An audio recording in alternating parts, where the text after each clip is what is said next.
I'm extremely proud and happy to have Porter Gale with me today in this session.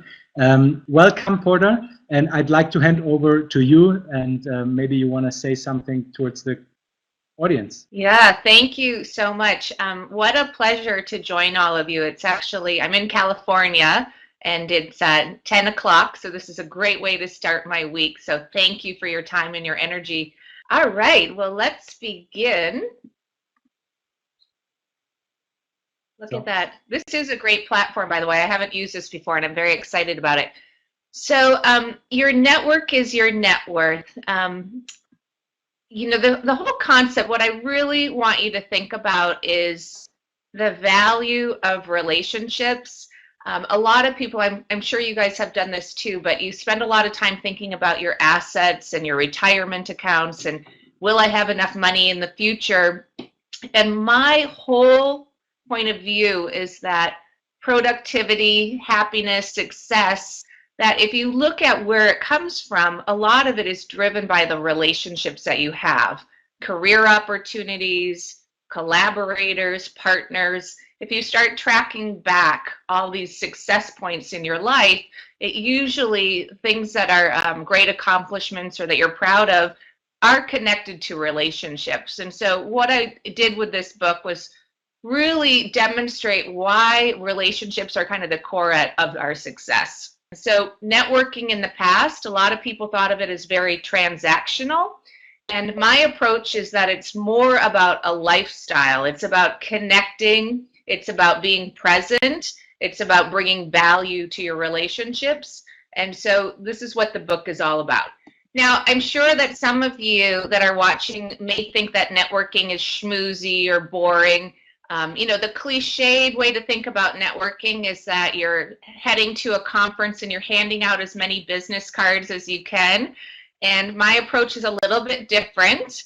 I believe that networking, you're going to be more successful if you really focus on who you're becoming as a person and constantly trying to have self-improvement, creating value for others. And it's not just about who you know.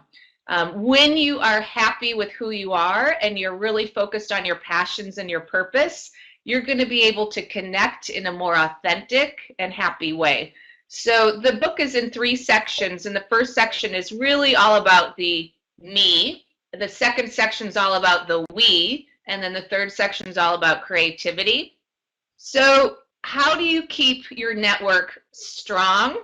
Really the heart of this, and the fact that this is going on and that we're having a webinar this morning and bringing the gurus in the circles together, you know, thank you for giving back and inviting me to come and join you, because really the secret to networking is to think about giving back and helping others and don't expect anything in return, which may seem a little bit challenging, because I think the traditional way of networking was very transactional. It was, what am I going to get out of this relationship? How is this person going to help me?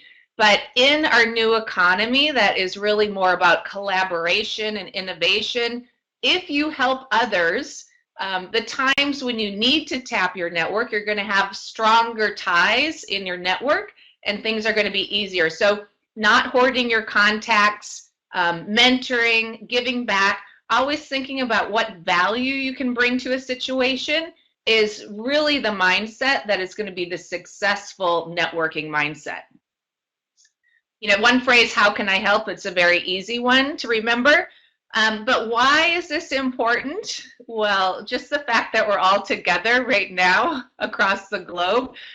Technology has completely accelerated networking. We have more virtual intimacy now because of technology. So in the past, maybe we had 10 contacts that were our main core circles.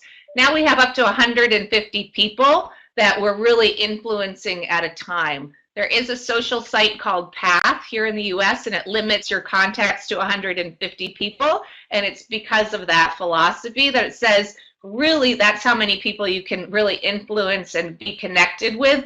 After that, the relationships start getting a little bit weaker and looser. So 150 people is a lot greater than the 10 that we used to have in the past. So every single action has more of a ripple. So, your last impression of a person used to be an in-person meeting. Now your last impression of someone might be a Facebook post. It might be something that they said on Twitter. So again, social has completely changed the way that we connect.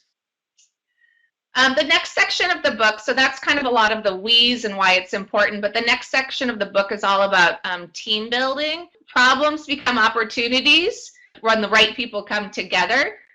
So true. I mean, think about your success. Think about when you're in that kind of flow, when things are going really well. There's a gentleman named Jack Hittery who's done a lot of research on this.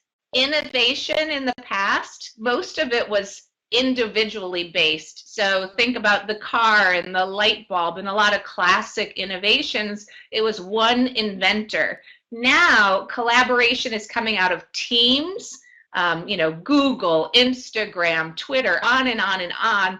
Business models where people are collaborating and really coming together are the ones that are driving more success. So moving on, the last section of the book, section 3, is all about creativity, focusing on what are you producing and what are you creating and what value are you bringing to the world is a very important part of networking. So it's not just about a person talking to another person, it's what ideas are you sharing.